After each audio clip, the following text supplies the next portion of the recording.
সতীর দেহ দুঃখের যজ্ঞে জ্বলছিল, আর ভগবান শিব অসহ্য দুঃখে কাতর হয়ে উঠেছিলেন।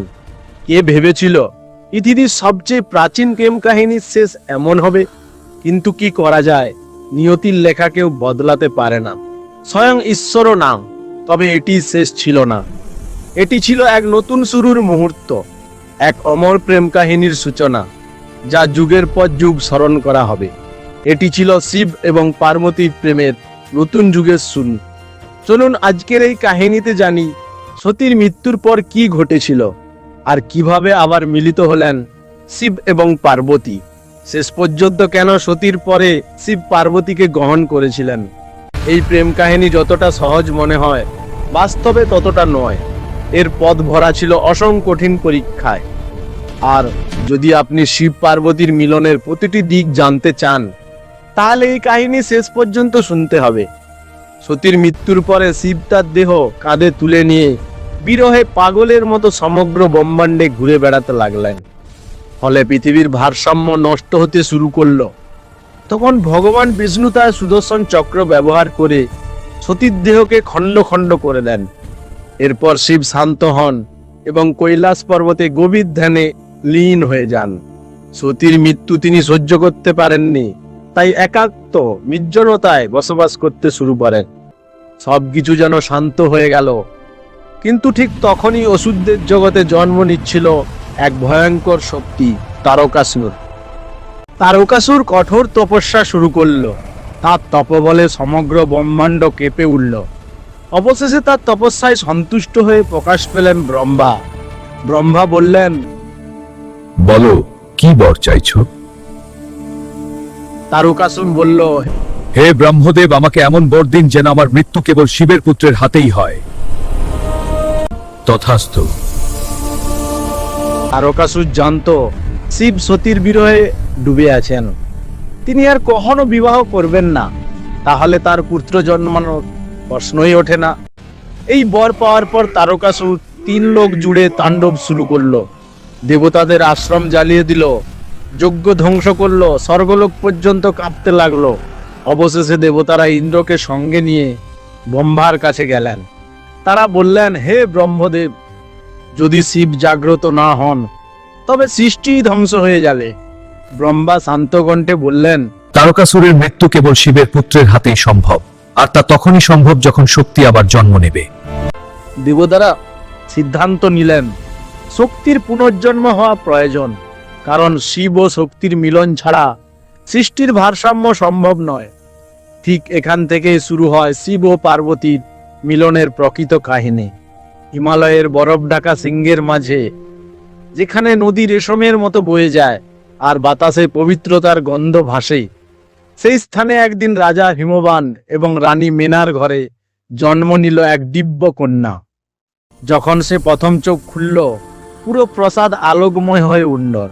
তার চোখে ছিল অনন্ত ব্রহ্মাণ্ডের গভীরতা। তার নাম রাখা হল পার্বতী। ছোটবেলা থেকেই পার্বতীর প্রকৃতির প্রতি গভীর ভালোবাসা ছিল। ফুল, নদী, পশু পাখি সবকিছুর সঙ্গে তার এক অদ্ভুত বন্ধন ছিল। আর যখনই সাধু সন্ন্যাসীরা মহাদেব শিবের কাহিনী বলতেন, ছোট্ট পার্বতীর চোখ উজ্জ্বল হয়ে উঠত। কেন যেন শিবের প্রতি তার এক গভীর টান অনুভূত হতো। সে ঘন্টার পর ঘন্টা গুহায় বসে ধ্যান করত। কখনো মাটি দিয়ে শিবলিঙ্গ বানাতো, কখনো ফুল দিয়ে সাজাতো। তার হৃদয়ে অদ্ভুত এক ভক্তি জন্ম নিয়েছিল। যখন পার্বতীর বয়স মাত্র 4 বছর, তখন মহান ঋষি নারদ তাদের প্রাসাদে এলেন। রাজা হিমবান তার কন্যার ভবিষ্যৎ জানতে চাইলেন।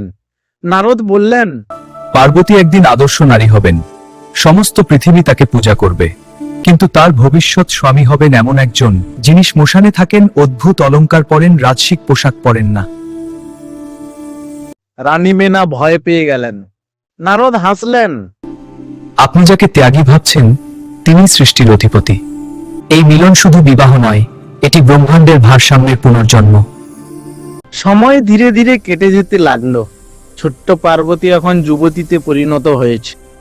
তার মুখে সেই একই শান্ত আভা ছিল, যে আভা একসময় সতীর মুখে দেখা যেত। সেই একই স্থির দৃষ্টি, সেই একই করুণা আর সেই একই নিঃশব্দ বিরহ শৈশব থেকেই তিনি নিজের হৃদয়ের গভীরে অনুভব করতেন শিবকে। কিন্তু এখন সেই অনুভূতি আর সেই অনুভূতি ছিল না, তা এক অটল সংকল্পে পরিণত হয়েছিল। যখন তিনি নারদ মুনির ভবিষ্যৎবাণী শুনলেন যে তার ভাগ্য স্বয়ং মহাদেবের সঙ্গে জড়িত, তখন তিনি সিদ্ধান্ত নিলেন, যদি তার জীবন কোনো উদ্দেশ্যের জন্য সৃষ্টি হয়ে থাকে তবে তা কেবল শিবকে প্রাপ্ত করার জন্যই। একদিন পার্বতী তার পিতা হিম্মানকে বললেন, পিতাশ্রী, আমি আর রাজপ্রাসাদে থাকতে চাই না। আমি সেই পথে চলতে চাই যে পথ ধরে আমি আমার প্রভুকে পেতে পারি। কন্যা, তুমি কি সেই পথের কঠিনতা জানো? সেই পথ ফুলে ভরা নয়, সেটি আগুনে ভরা। পার্বতী মৃদু হেসে বললেন, পিতাশ্রী, প্রেম যদি সত্য হয় তবে আগুনও দীপকের আলো হয়ে যায়। এই অটল সংকল্প নিয়ে পার্বতী তার প্রাসাদ, ঐশ্বর্য ও পরিবার সবকিছু ত্যাগ করলেন। তিনি হিমালয়ের শীতল হাওয়াকে পেছনে ফেলে দক্ষিণ দিকের পথে যাত্রা করলেন। কারণ সাধু সন্তরা তাকে বলেছিলেন, সিঙ্গি তীর্থ এমন এক স্থান যেখানে তপস্যা করলে দেবতারাও প্রকাশিত হন। পর্বতের মাঝেই বরফে ঢাকা উপত্যকায় পার্বতী একটি ছোট্ট আশ্রম তৈরি করলেন। সেখানে না ছিল কোনো বিলাসিতা, না ছিল কোনো রাজকীয় জীবন, ছিল শুধু নদীর শব্দ আর তার জপের ধ্বনি। প্রথমে ফল ও জল খেয়ে জীবন কাটালেন, পরে শুধু পাতা খেতেন, আর শেষে কেবল বাতাসে বেঁচে রইলেন। বছরের পর বছর কঠোর তপস্যায় তার শরীর থেকে যেন আলোক বিচ্ছুরিত হতে লাগলো। ঋষি মুনিরা যখন তাকে দেখতে আসতেন তারা বলতেন, এই তপস্যা কোনো সাধারণ মানুষের হতে পারে না। বছর কেটে যেতে লাগলো। এখন পার্বতীর জীবন কেবলমাত্র প্রাণবায়ুর ওপর নির্ভরশীল হয়ে গিয়েছিল। মনে হচ্ছিল যেন স্বয়ং প্রকৃতিও তার সাধনায় নিমগ্ন হয়ে গেছে। তার চোখ বন্ধ ছিল, কিন্তু তার মনে কেবল একটি নামই প্রতিধ্বনিত হচ্ছিল, মহাদেব। যখন পার্বতী তার তপস্যা চালিয়ে যাচ্ছিলেন তখন পৃথিবী ভয়ঙ্কর অসুর তারকাসুরে আতঙ্কে কাঁপছিল। দেবতারা তাকে পরাজিত করার জন্য মরিয়া হয়ে ব্রহ্মার কাছে পরামর্শ চাইলেন। ব্রহ্মা বললেন, তারকাসুরের মৃত্যু কেবল শিবের পুত্রের হাতেই সম্ভব, আর তা তখনই সম্ভব যখন শক্তি আবার জন্ম নেবে। কিন্তু গভীর ধ্যানে নিমগ্ন শিবের কাছে পৌঁছানো অসম্ভব ছিল। তখন দেবতারা প্রেমের দেবতা কামদেবকে শিবের ধ্যান ভঙ্গ করার দায়িত্ব দিলেন। কামদেব সুগন্ধি ফুল, মধুর সুর এবং আকর্ষণের পরিবেশ সৃষ্টি করে শিবের ধ্যান ভাঙার চেষ্টা করলেন, কিন্তু শিব সম্পূর্ণ অপ্রভাবিত রইলেন। অবশেষে হতাশ হয়ে কামদেব সরাসরি তার প্রেমের তীর শিবের দিকে ছুঁড়ে দিলেন। সেই মুহূর্তে বহু বছরের মধ্যে প্রথমবার শিব চোখ খুললেন। তিনি অনুভব করলেন কেউ তার ধ্যান ভঙ্গ করেছে। ক্রোধে তিনি তার তৃতীয় নয়ন খুলে দিলেন। এক ভয়ঙ্কর জ্যোতির্ফুলক বেরিয়ে এলো এবং মুহূর্তের মধ্যেই কামদেব ভস্ম হয়ে গেলেন। সেই সময় কামদেবের স্ত্রী রতি শিবের চরণে পড়ে স্বামীর জীবনের ভিক্ষা চাইতে লাগলেন। শিবের হৃদয় নরম হয়ে গেল। তিনি বললেন, কামদেব জীবিত থাকবে, কিন্তু নিরাকার রূপে। সেই থেকে কামদেব শরীরহীন অবস্থায় বিদ্যমান। এরপর ব্রহ্মা, বিষ্ণু এবং সব দেবতা কৈলাসে পৌঁছালেন। ব্রহ্মা শান্ত কণ্ঠে বললেন, হে মহাদেব, শক্তি আবার জন্ম নিয়েছে। সে আপনার জন্যই তপস্যা করছে। তার সংকল্প পুরো ব্রহ্মাণ্ডকে জ্বালিয়ে দিতে পারে। শুধু আপনার প্রেমই সেই আগুনকে শান্ত করতে পারে। শিব কিছুক্ষণ নীরব রইলেন, কিন্তু তার অন্তরে কিছু একটা নড়ে উঠেছিল। হাজার বছরের ধ্যানে প্রথমবার তিনি সেই কম্পন অনুভব করলেন, যে কম্পন একসময় সতী নামে তার হৃদয়ে প্রতিধ্বনিত হতো। এখন সময় এসেছে শিব ও পার্বতীর মিলনের। কিন্তু বিষয়টা এত সহজ ছিল না। এখন পার্বতীকে তার প্রেম প্রমাণ করতে হবে। সিঙ্গি তীর্থের গভীর উপত্যকায়, যেখানে পার্বতী এখনো তপস্যায় নিমগ্ন ছিলেন, এদিকে শিব জেগে উঠেছিলেন। কিন্তু প্রশ্ন ছিল, তিনি কি সঙ্গে সঙ্গে পার্বতীকে গ্রহণ করবেন? কারণ সতী চলে যাওয়ার পর শিব আর কখনো দ্বিতীয়বার বিবাহ করতে চাননি। কিন্তু দেবতাদের অনুরোধে তিনি একবার ভাবলেন এবং পার্বতীর পরীক্ষা নেওয়ার সিদ্ধান্ত নিলেন। তিনি এক সাধুর রূপ ধারণ করে পার্বতীর সামনে উপস্থিত হলেন। তখন পার্বতী গভীর ধ্যানে নিমগ্ন ছিলেন। হঠাৎ সেই সাধু তার সামনে এসে বললেন, মা, কিছু ভিক্ষা কি পাওয়া যাবে? পার্বতী ধীরে ধীরে চোখ খুললেন এবং করুণাময় কণ্ঠে বললেন, মুনিবর, আমার কাছে যা কিছু আছে সবই আপনার। সাধু মৃদু হেসে বললেন। শুনেছি তুমি তপস্যা করছো এক অঘোর যোগীর জন্য। পার্বতী শান্ত কণ্ঠে উত্তর দিলেন, হ্যাঁ, তিনিই আমার আরাধ্য, তিনি আমার জীবনের উদ্দেশ্য। সাধু হেসে উঠলেন এবং বললেন, ওরে কন্যা, তুমি এত সুন্দর, এত শালীন, আর তুমি তপস্যা করছো সেই যোগীর জন্য যে শ্মশানে বাস করে, যে নিজের শরীরে ভস্ম মাখে, যে গলায় সাপ ধারণ করে, যে ধন বৈভব এবং সুখ থেকে দূরে থাকে। সে তোমার যোগ্য নয়। তুমি কোনো রাজকুমারের যোগ্য, কোনো দেবতার যোগ্য, সেই ত্যাগী যোগীর নয়। এক মুহূর্তের জন্য যেন বাতাসও থেমে গেল। পার্বতীর চোখ বন্ধ ছিল, কিন্তু মুখের অভিব্যক্তি দৃঢ় হয়ে উঠেছিল। তিনি ধীরে উত্তর দিলেন, মুনিবর, আপনি সেই অঘরীকে চেনেন না। তিনি মৃত্যুর অতীত, তিনি সৃষ্টির আদি। তিনি ভস্ম মাখেন, কারণ তিনি অহংকারকে জ্বালিয়ে মানুষকে শুদ্ধ করেন। তিনি শ্মশানে বাস করেন, কারণ জীবনের বা মৃত্যুর কোনো ভয় তার নেই। তিনি যোগী, তিনি ত্যাগী, তিনি আমার সর্বস্ব। সারা পৃথিবী তাকে ত্যাগ করা একজন বলে মনে করে, কিন্তু আমি তাকে সৃষ্টির ঢুকপুক করার হৃদয় মনে করি। মুনিবর হেসে উঠলেন এবং বললেন, যদি তিনি তোমাকে গ্রহণই না করেন তাহলে? পার্বতীর চোখ থেকে করুণার অশ্রু গড়িয়ে পড়ল, কিন্তু তার কণ্ঠ আগের চেয়েও স্থির ছিল। শান্ত স্বরে পার্বতী বললেন, প্রেমে গ্রহণ বা প্রত্যাখ্যান বলে কিছু নেই, সেখানে শুধু সমর্পণ থাকে। আমি তাকে পাওয়ার জন্য জন্মাইনি, তাকে অনুভব করার জন্য জন্মেছি। যদি আমার প্রেম সত্য হয়, তবে তাকে জাগতেই হবে, কারণ শক্তি ছাড়া শিবও অসম্পূর্ণ। সাধু তার এই কথা শুনে নিঃশব্দ হয়ে গেলেন। তখনই তার উপলব্ধি হলো, এ তো সেই সতীরই পুনর্জন্ম। এরপর তিনি নিজের আসল রূপ ধারণ করলেন এবং মৃদু হাসি দিয়ে বললেন, দেবী, তোমার প্রেম ও ভক্তি সত্যিই বিশুদ্ধ। আমাকে বোঝার জন্য সাধনা করেছ, তাই আমি তোমাকে আমার অর্ধাঙ্গিনী হিসেবে গ্রহণ করছি। পার্বতীর চোখে তখন আনন্দের অশ্রু আর মুখে এক গভীর হাসি। তিনি হাত জোড় করে ভগবান শিবকে প্রণাম করলেন। হাজার হাজার বছর পর আবার সেই মুহূর্ত ফিরে এলো, যখন সমগ্র ব্রহ্মাণ্ড আবার শিবের প্রেমের সাক্ষী হয়ে উঠল। কিন্তু এখনো এই গল্পের শেষ অধ্যায় বাকি ছিল, আর সেটি হলো শিব এবং পার্বতীর বিবাহ। সিঙ্গিতীর্থের সেই কাহিনী এখন পুরো ব্রহ্মাণ্ডে ছড়িয়ে পড়েছিল। প্রতিটি লোকেই আলোচনা হচ্ছিল যে হিমবানের কন্যা পার্বতী তার কঠোর তপস্যার মাধ্যমে স্বয়ং মহাদেবকে সন্তুষ্ট করেছেন।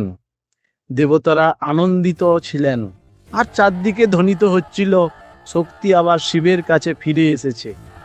যখন এই সংবাদ হিমালয়ে পৌঁছালো, সেখানে উৎসবের মতো পরিবেশ সৃষ্টি হলো।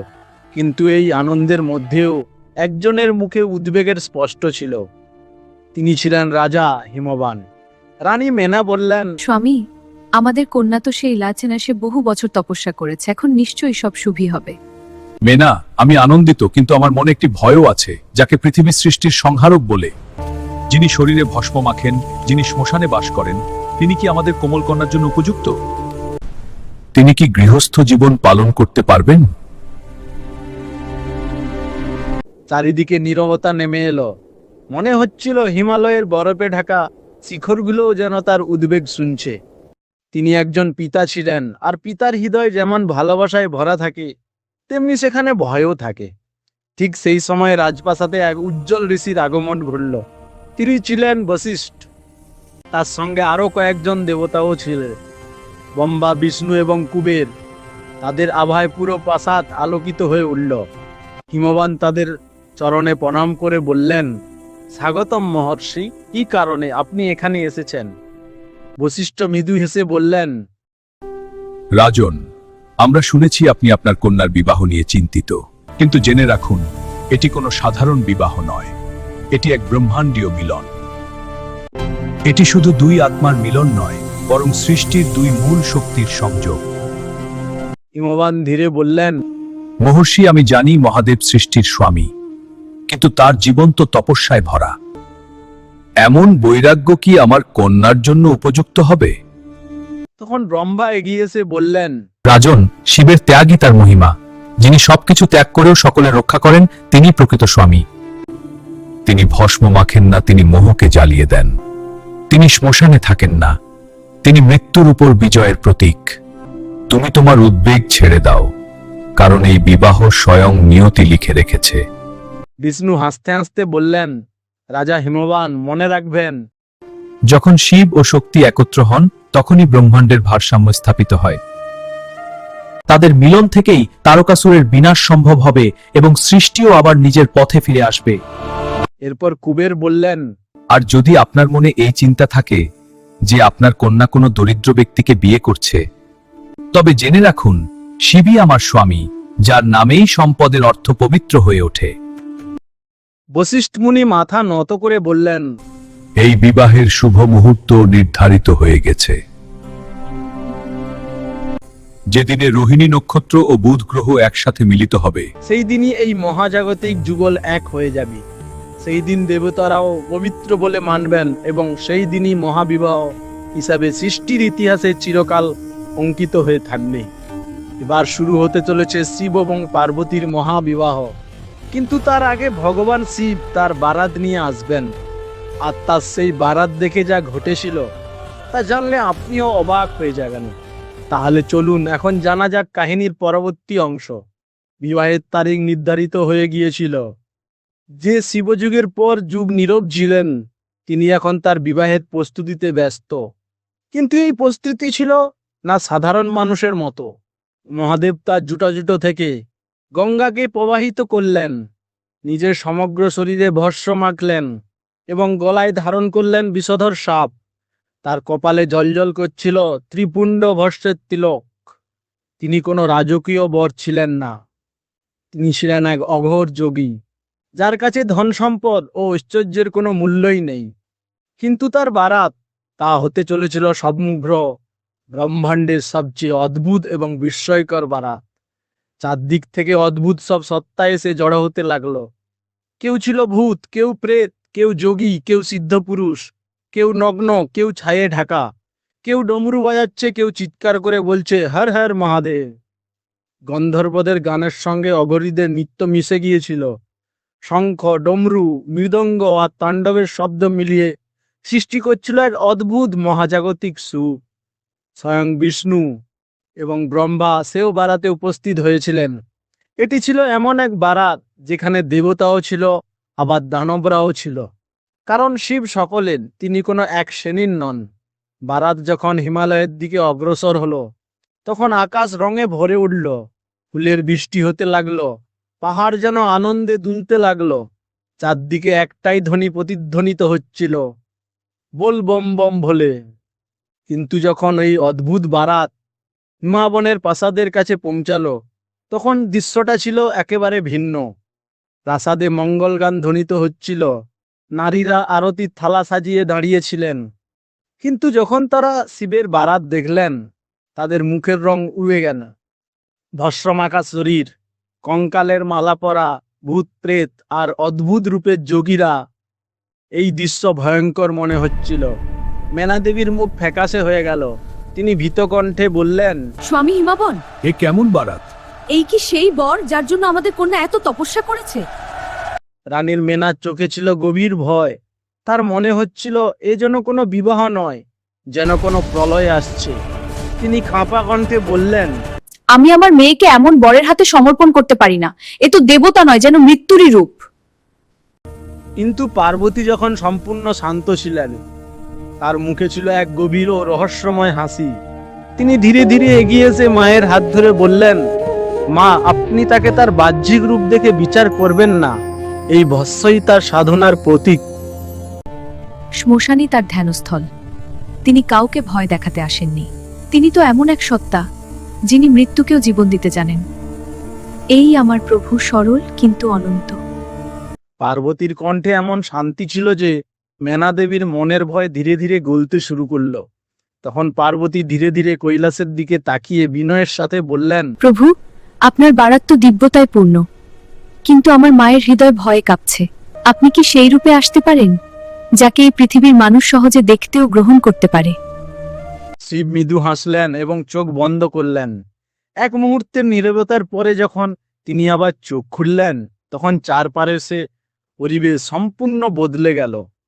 শরীরের ভস্ম ঝরে পড়তে লাগলো, সাপেরা নীরবে সরে গেল, আর ভূতপ্রেতদের হাহাকার এক মধুর সুরে পরিণত হলো। এবার সেখানে দাঁড়িয়ে আছেন এক অপরূপ সুন্দর মহাদেব, গলায় ফুলের মালা, কপালে চাঁদের কমল আলো, শরীরে রেশমি বস্ত্র, আর তার হাসিতে যেন শান্তির অসীম সাগর। তার এই দিব্যরূপ দেখে সবাই বিস্ময়ে অভিভূত হয়ে গেল। রানী মেনার চোখে জল এসে গেল, ভয়ের নয় শ্রদ্ধার। তিনি হাত জোড়ো করে বললেন, প্রভু, এখন আমি বুঝতে পারলাম আপনি এই ব্রহ্মাণ্ডের স্বামী। আপনি আমার কন্যার যোগ্য বর। শিব স্নেহভরা দৃষ্টিতে পার্বতীর দিকে তাকিয়ে বললেন, দেবী, তোমার প্রেম আমার অঘোর রূপকেও সুন্দর করে তুলেছে। দেবতা, সিদ্ধ, যোগী, গন্ধর্ব সবাই তখন এক জায়গায় একত্রিত হয়েছিলেন। স্বর্গ, পৃথিবী, কাল, তিনটি লোক যেন সেই মুহূর্ত হয়ে গিয়েছিল। সেখানে শত্রু ছিল না, কোনো ভয়ও ছিল না। রাজা হিমাবন এক বিশাল সভার আয়োজন করেছিলেন। স্বর্ণের কলসে গঙ্গাজল ভরা ছিল, বেদের মন্ত্রধ্বনি চারদিকে প্রতিধ্বনিত হচ্ছিল। স্বয়ং ব্রহ্মা আচার্য হয়ে বিবাহের আচার শুরু করলেন। তার কণ্ঠ ছিল গুরুগম্ভীর কিন্তু অত্যন্ত মধুর। ওং পার্বত্যই শিবায় নমঃ। এরপর বিষ্ণু এগিয়ে এসে কন্যাদান করলেন। এটি কোনো সাধারণ মুহূর্ত ছিল না। সৃষ্টির পালনকর্তা স্বয়ং তারই শক্তিকে দান করেছিলেন সৃষ্টির সংহারককে, যাতে সৃষ্টি, পালন এবং সংহারের ভারসাম্য আবার স্থিতিশীল হতে পারে। বিষ্ণু বললেন, হে প্রভু, আজ আমি আপনাকে সেই শক্তি অর্পণ করছি যিনি এই ব্রহ্মাণ্ডের আত্মা। পার্বতী শুধু আমার বোন নন, তিনি সেই শক্তি যার ছাড়া সৃষ্টি অসম্পূর্ণ। তাকে ভালোবাসা দিন, কারণ এই প্রেমই ব্রহ্মাণ্ডকে জীবিত রাখে। শিব দুই হাত জোড়ো করে উত্তর দিলেন, নারায়ণ, আমি প্রতিজ্ঞা করছি যে শক্তি আমাকে জাগ্রত করেছে তাকে আমি আমার অস্তিত্বের অর্ধেক অংশ করে নেব। ব্রহ্মা তখন শেষ মন্ত্র উচ্চারণ করলেন এবং সেই সঙ্গে এই মহৎ বিবাহ সম্পন্ন হলো। বিবাহ শেষ হওয়ার সঙ্গে সঙ্গে ভূত, প্রেত, দেবতা, ঋষি, রাক্ষস সবাই একসঙ্গে জয়ধ্বনি করতে লাগলো, হর হর মহাদেব। সেই মুহূর্তে যেন পুরো ব্রহ্মাণ্ড স্থির হয়ে গেল। সময় যেন এক মুহূর্তের জন্য থেমে গিয়েছিল, কারণ তখন শিব ও শক্তি এক হয়ে গিয়েছেন। এই একত্ব সৃষ্টিকে আবার নতুন ভারসাম্য দিল। যে শক্তি আগে বিরহে বিকৃত হয়ে উঠেছিল, এখন তা প্রেমে রূপান্তরিত হয়ে গেল। দেবতারা ব্রহ্মাকে জিজ্ঞেস করলেন, প্রভু, এখন কি হবে? ব্রহ্মা মৃদু হেসে বললেন, এখন ব্রহ্মজ্ঞানে আবার তার সত্যিক পথ খুঁজে পাবে। এই দিব্য মিলন থেকে যে শক্তি জন্ম নেবে, সে একদিন তারকাসুরের অবসান ঘটাবে। শিব ও পার্বতীর শক্তি থেকে যে পুত্র জন্ম নেবে, সেই দেবতাদের রক্ষক হবে কার্তিকেয়। কিন্তু এখানেই গল্পের শেষ নয়, এরপর শুরু হবে আর এক নতুন অধ্যায়। শিব ও পার্বতীর বিবাহের পর দুজনে শান্তি ও প্রেমে পরিপূর্ণ হয়ে কৈলাসে বসবাস করতে লাগলেন। কিন্তু তখনও পার্বতীর মনে কিছু প্রশ্ন ছিল, যেগুলোর উত্তর তিনি জানতে চাইছিলেন। সেই সময় পার্বতী শিবকে যে প্রশ্নগুলো করেছিলেন, সেগুলো শুধু প্রশ্ন ছিল না, বরং এমন সত্য যা আজকের সময়েও মানুষের জন্য পথ নিদর্শ। তাহলে চলুন জেনে নেওয়া যাক শিব ও পার্বতীর সেই গভীর সংলাপ, যা প্রত্যেক হিন্দুর জানা উচিত। শিব ও পার্বতীর ঐশ্বরিক বিবাহ সম্পন্ন হয়ে গেছে। হিমালয়ের শিখরগুলো তখন নীরব, মনে হচ্ছিল যেন প্রকৃতি নিজেই ধ্যানে লীন হয়ে গেছে। বিবাহের উৎসব শেষ হওয়ার পরে সবাই যখন নিজ নিজ পথে ফিরে গেল, তখন কৈলাস পর্বত আবার শান্ত হয়ে গেল। সেই একই সাদা বরফ, সেই ঠান্ডা হাওয়া, কিন্তু এখন তার মধ্যে ছিল এক নতুন আভা। কারণ এখন সেই পর্বতে বিরাজমান ছিলেন শিব এবং শক্তি একসঙ্গে। সৃষ্টির দুই চিরন্তন শক্তি, যারা এখন থেকে একে অপরের সঙ্গে মিশে গেছিল। রাত্রির সময় চাঁদের কোমল আলো কৈলাসের চূড়াগুলোকে আলোকিত করছিল। পার্বতী শিবের পাশে বসেছিলেন। কিছুক্ষণ নীরবতা ছিল, এক এমন নীরবতা যা শব্দের থেকেও গভীর। তারপর পার্বতী ধীরে জিজ্ঞাসা করলেন, প্রভু, যা কিছু ঘটল, আমার জন্ম, আমার তপস্যা, আমাদের মিলন, এসব কি সবই নিয়তি ছিল, নাকি আপনি নিজেই এইসব রচনা করেছেন? শিব মৃদু হাসলেন। তার চোখে ছিল সেই করুণা যা শুধু সৃষ্টিকর্তার মধ্যেই দেখা যায়। তিনি বললেন, দেবী সৃষ্টিতে কিছুই আকস্মিক নয়। যে বীজ ব্রহ্মাণ্ডে বপন করা হয়, সময় হলে তা অবশ্যই ফল দেয়। সতীর দেহত্যাগ, তোমার পুনর্জন্ম, তোমার তপস্যা, এসব সবই পুনর্নির্ধারিত ছিল। এটা শুধু আমার লীলা নয়, আমাদের লীলা। কারণ শক্তি ছাড়া শিব নিস্তেজ, আর শিব ছাড়া শক্তি দিকহীন। পার্বতী বিস্ময়ে তাকিয়ে বললেন, তাহলে কি এইসব ব্রহ্মাণ্ডের পরিকল্পনা ছিল? শিব উত্তর দিলেন, হ্যাঁ, কারণ সৃষ্টির চক্র তখনই চলে যখন প্রেম ও জ্ঞান একসঙ্গে থাকে। তুমি প্রেমের আলো আর আমি জ্ঞানের শূন্যতা।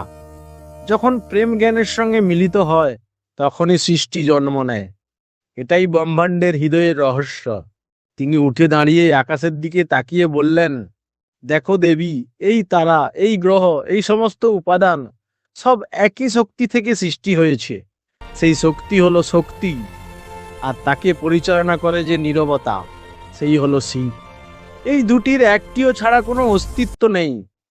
যে এই সত্য বুঝতে পারে সেই মুক্তি লাভ করে। পার্বতী বিনম্রভাবে জিজ্ঞেস করলেন, প্রভু, তবে কি এই কারণেই আপনি মৃত্যুর মধ্যে বাস করেন আর আমি জীবনের মধ্যে? শিব ধীরে হাসলেন এবং বললেন, হ্যাঁ, কারণ জীবন ও মৃত্যু দুটি আলাদা নয়। একই সত্যের দুইটি রূপ। একটি শেষকে অনুভব করে, অন্যটি শুরুটাকে। আর যখন মানুষ বুঝতে পারে যে দুটোই একই, তখনই মোক্ষ লাভ হয়। শিব পার্বতীর দিকে তাকিয়ে বললেন, দেবী, একদিন এই জ্ঞান মানুষও পাবে। যখন মনের তরঙ্গ শান্ত হবে, তখন আত্মা বুঝবে বাইরে কিছু নেই, সবই ভেতরে। এই জ্ঞানী বিজ্ঞান ভৈরব তন্ত্রের বীজ। একদিন এটি পৃথিবীকে জানাবে, ধ্যান, প্রেম ও শূন্যতা সব একই দরজার দিকে নিয়ে যায়। পার্বতীর চোখে জল এসে গেল, কিন্তু সেই জল ছিল আনন্দে। তিনি বললেন, প্রভু, আমি চাই এই জ্ঞান শুধু দেবতাদের মধ্যেই সীমাবদ্ধ না থাকুক। এটি যেন প্রতিটি জীবের কাছে পৌঁছায়, যাতে মানুষ বুঝতে পারে প্রেমই হলো পরম সত্য। শিব উত্তর দিলেন, তাই হবে দেবী। আমি এই জ্ঞান তোমার মাধ্যমেই প্রকাশ করব। তুমি প্রশ্ন করবে আর আমি উত্তর দেব। আর সেই প্রশ্ন উত্তর থেকেই জন্ম নেবে শিবসূত্র, যা সৃষ্টির গভীরতম রহস্যের পথপ্রদর্শক হবে। সেই রাতে শিব ও পার্বতীর মধ্যে যে সংলাপ হয়েছিল, তা শুধু দুই আত্মার মধ্যে কথা ছিল না, সেটি ছিল ব্রহ্মাণ্ড ও তার চেতনার মধ্যে এক মহা সংলাপ। সেই রাত কখনো শেষ হয়নি, কারণ সেই কথাগুলো আজও প্রতিধ্বনিত হয় মন্দিরে ঘণ্টার ধ্বনিতে, ঋষিদের ধ্যানে, আর সেই প্রতিটি হৃদয়ে যে সত্যিকারের প্রেম ও জ্ঞানের সন্ধান করে। Yeah.